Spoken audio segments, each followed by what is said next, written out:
What if I told you there's one billionaire who keeps more bison on his land than the US government does in its national parks? That's Ted Turner, the media mogul who built a 2-million-acre ranch empire that looks like something out of a frontier myth, except it's very real. But how did it all begin? The crazy land baron with an insane vision. Imagine looking at 2 million acres of scrubland and saying, "Yeah, I'll take it." Ted Turner did exactly that. And to understand why he did it and how it turned his fortunes, we need to rewind to the 1980s, when everyone first thought he had lost his mind. During that time, Turner was already famous as the mouth of the South, the brash Atlanta mogul who revolutionized cable television by founding CNN, launched America's Cup sailing teams, and even dabbled in professional wrestling. He gave away $1 billion to the United Nations on a whim, cursed freely in interviews, and once proposed peace plans for entire countries as if he were a one-man State Department.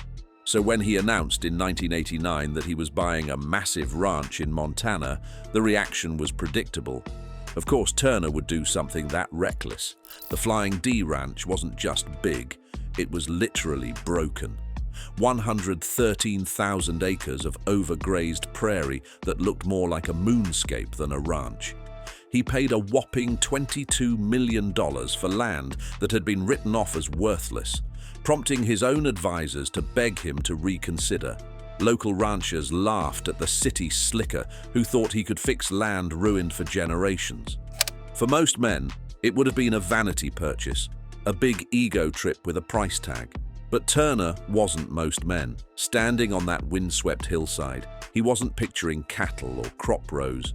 He was picturing thunder, herds of bison, animals that hadn't roamed freely there for more than a century, pounding the prairie again. In short, the idea sounded insane to most people, but to Turner, the logic was simple.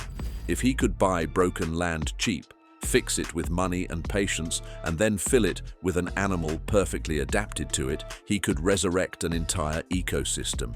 And as he'd later prove, the skeptics not only underestimated his checkbook, but they also underestimated his vision. Everyone thought it was a vanity project, until the ground itself started changing and an entire ecosystem started to develop. The Bison Comeback that shocked the world. To understand Turner's obsession, you have to appreciate the tragedy he was trying to reverse. 2 centuries ago, North America had up to 60 million bison. By 1890, after decades of slaughter and habitat destruction, fewer than 1,000 were left. It was one of the most shocking collapses in ecological history. For most scientists, rebuilding free-roaming herds at scale was a fantasy. But Turner, who was never short on confidence or cash, took the challenge personally. Over the next 3 decades, he spent an estimated $2 billion buying ranches across 15 states. Slowly, the herds came back. Today, Turner's empire runs more than 51,000 head of bison, the largest private herd in the world, representing about 10% of all bison in North America. The turning point was the Flying D release. The animals, raised in government pens, had never seen open prairie. When the gates first opened, they froze. For long minutes, they stood uncertain, as if history itself had left them blank. Then one old bull lifted his head, sniffed the Montana air, and charged. Within seconds, the herd was running, hooves shaking the ground, cowboys tearing up at the sight. That moment became legend among Turner's crews. The instant they realized his wild dream was going to work. Turner leaned into his image as the bison billionaire. He ate bison daily, told interviewers Americans needed to ditch beef, and bragged about his herd the way other moguls brag about yachts. It wasn't just conservation, it was a lifestyle, a brand, and eventually a business that would fund everything else. But what really silenced his critics wasn't the bison themselves. It was what NASA scientists spotted from orbit. The land that turned green from orbit. When Turner bought the Flying D, the land was a cautionary tale in overgrazing. Bare soil, invasive weeds, and streams reduced to trickles. Within a decade, however, something remarkable happened. Satellite images that had once shown vast swaths of brown began turning green. NASA scientists tracking vegetation from space were left stunned. Turner's experiment was ultimately working, and the proof was visible from orbit. But the secret wasn't some magic tragic, it was simple biology. Cattle tend to graze the same spots repeatedly, stripping the land bare. Bison, on the other hand, are wanderers. They follow ancient migratory instincts, moving constantly and never hammering one patch for too long. Their hooves break up soil, their wallows create mini wetlands, and their grazing actually stimulates grass growth. It's as if the prairies had been waiting for them to come back. By the early 2000s, Turner's land looked dramatically different from neighboring properties. Richer grasses, healthier soils, birds returning to nest, and streams slowly refilling with life. To Turner, the changes weren't just environmental, they were deeply personal. He would often saddle a horse and ride out across the rolling green, telling guests it felt like owning a piece of heaven. For a man who once ruled media boardrooms, these long rides on land reborn became his real reward. And the restoration didn't stop with the plants. Once the prairie was alive again, the animals began returning too. Some species thought to be gone for good. And the real magic began when the land itself started summoning back animals no one thought would return. Species from the edge of extinction. Once the grasslands bounced back, nature began throwing a party of its own. Prairie dogs started popping out of long-abandoned burrows, native birds returned to nest, and the landscape felt alive in a way it hadn't for generations. But for Turner, letting the land heal itself wasn't enough. He wanted to go further, bringing back species teetering so close to extinction that most experts had already written their obituaries. Take the Mexican gray wolf. By the time Turner got involved, there were fewer than 50 of these animals left on Earth. His New Mexico ranches became the stage for a last-chance breeding program. It wasn't smooth. Entire litters died from disease, and genetic bottlenecks threatened the bloodline. Government agencies hesitated, worried about letting a private billionaire play God with endangered predators. Environmental groups weren't sure either. Was Turner a savior or a meddler? But then, on a cold February morning in 2008, the first healthy wolf pups born in the wild in 50 years opened their eyes. Today, dozens of wolves from his ranches have been reintroduced, nudging the species away from oblivion. And then there's the Bison tortoise, a creature so ancient it feels like it wandered straight out of the Ice Age. With lifespans of a century and glacially slow breeding cycles, saving them seemed impossible. Turner thought otherwise. His New Mexico ranch now houses one of the largest captive populations on the planet, producing hundreds of these prehistoric giants and giving the species a fighting chance. Of course, critics questioned whether one billionaire should hold so much sway over endangered species policy. But Turner didn't care. He was too busy rewriting the rules of conservation, one wolf howl and tortoise hatchling at a time. But Turner wasn't just saving species. He was also building a restaurant chain that turned conservation into a business empire. From pasture to plate, Ted's Montana Grill. If there's one thing Turner understood, it's that saving wildlife works best if you can make it profitable. Enter Ted's Montana Grill. Founded in 2002 with his partner George McKerrow Jr., the chain now boasts over 40 restaurants across the country. The concept? Bison burgers, steaks and chili straight from Turner's ranches. At first, critics rolled their eyes. A billionaire selling buffalo meat sounded like the definition of a vanity project, but Turner knew he had a hook. Bison meat isn't just tasty, but it's also healthier than beef, lower in cholesterol, higher in protein, and raised with less environmental impact. For a public becoming more health conscious, it was a no-brainer. By the time the chain hit its stride, Ted's Montana Grill had served over 50 million bison meals, turning what seemed like a gimmick into a profitable conservation funding machine. The brilliance was in the vertical integration. Turner controlled everything from pasture to plate, raising the bison, processing the meat, serving it in restaurants. That meant every burger bought at Ted's Montana Grill helped keep his larger conservation project alive. And true to form, Turner leaned into the quirkiness.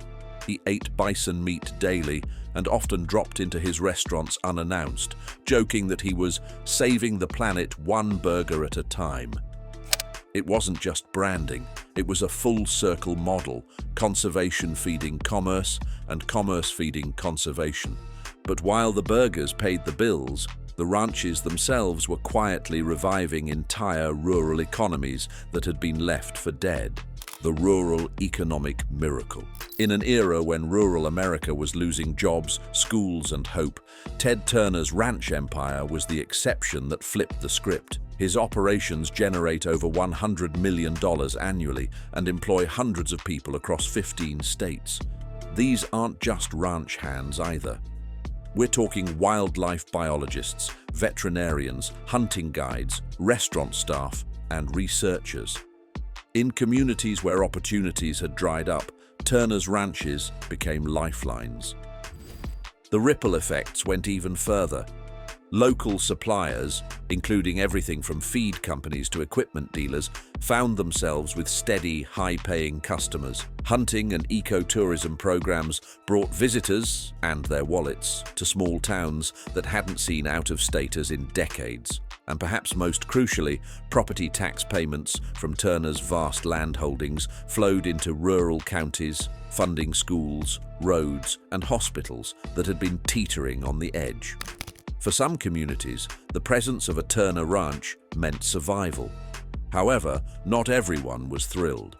Some locals saw things differently and accused him of turning wide swaths of the West into private fiefdoms, cutting off traditional grazing or hunting access. They bristled at the idea of one man holding so much land and so much sway. Turner brushed off the criticism, arguing that the trade-off, jobs, taxes, healthier ecosystems, was worth it. Whatever your view, the numbers don't lie. For rural economies that had been left behind, Turner's brand of billionaire ranching was nothing short of an economic stimulus package with hooves. Yet, beneath the jobs and taxes, Turner was quietly building something stranger, a ranching empire that doubled as a living university for science. The outdoor university nobody talks about. For most ranchers, land is for grazing, fencing, and the occasional rodeo. For Ted Turner, it became something closer to a living classroom. Scattered across his 2 million acres are not just cowboys and cattle guards, but weather stations, soil monitors, and GPS-tagged animals beaming out data to universities around the world. His properties have quietly become some of the most active research hubs for grassland ecology and climate science on the continent. Turner poured millions into outfitting his ranches with technology and facilities more often associated with federal labs than a billionaire's backyard. Researchers study everything from predator-prey dynamics to carbon sequestration in prairie soils. The findings aren't locked up in dusty journals either. They've shaped policies on rangeland management and influenced how governments and NGOs approach ecosystem restoration. And Turner wasn't shy about calling his holdings conservation experiments. He saw his ranches as prototypes for what could be scaled up worldwide. Proof that land used for profit could also function as a biodiversity ark. The twist, of course, is access. While he's enabled groundbreaking research, it's all happening on his terms. Universities collaborate, but it's still a billionaire's gates you pass through to reach the field site. That blurred line of private empire doubling as public science is part of what makes Turner so fascinating. He didn't just ranch cattle and bison, he effectively created a parallel system of ecological research, with himself as patron-in-chief. And to keep these sprawling outdoor universities running, Turner relied on something more than just horses and lariats. He armed his cowboys with technology that looked more NASA than Montana. High-tech cowboys and predator paradises.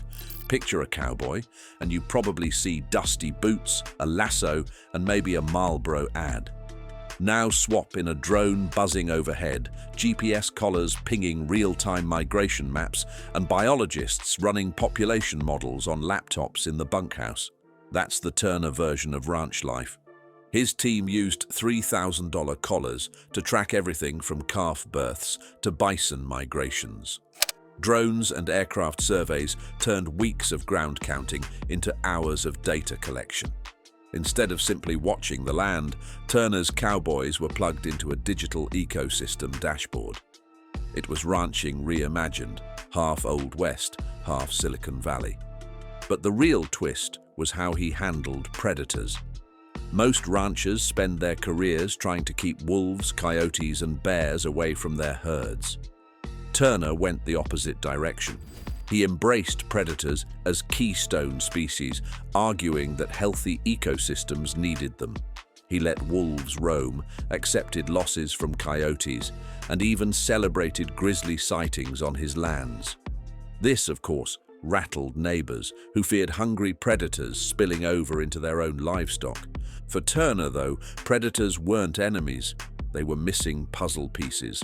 Their return balanced the herds, shaped grazing patterns, and brought ecosystems closer to what they had been centuries ago. It was audacious, risky, and not without controversy, but it underscored Turner's belief that you couldn't restore land halfway. You had to bring back the full cast of characters. If that sounds bold, wait until you see how Turner pulled off something even wilder. Creating water where there was none, reshaping drylands into living, flowing habitats. Water where there was none. For anyone who's lived in the American West, water is gold. Entire towns rise and fall based on it. Turner understood this better than most, and he made water restoration one of his most ambitious projects. Across his ranches, he rebuilt streams, dug stock ponds, and reintroduced native fish species, reshaping entire watersheds in the process.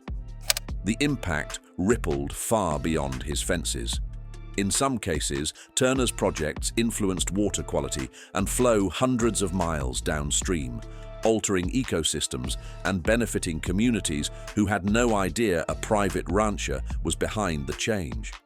It was proof that one landowner with enough capital and willpower could affect hydrology on a scale usually reserved for government agencies. And naturally, Turner turned it into theatre. He loved showing off restored streams to VIP guests, hosting everyone from politicians to Hollywood stars at his ranch lodges. There are stories of Turner standing knee-deep in newly flowing creeks, grinning like a kid, bragging that he'd turned deserts green. Guests would sip cocktails on lodge decks while staring at watersheds that, just a decade earlier, were barren dust. But as with everything Turner touched, there were critics.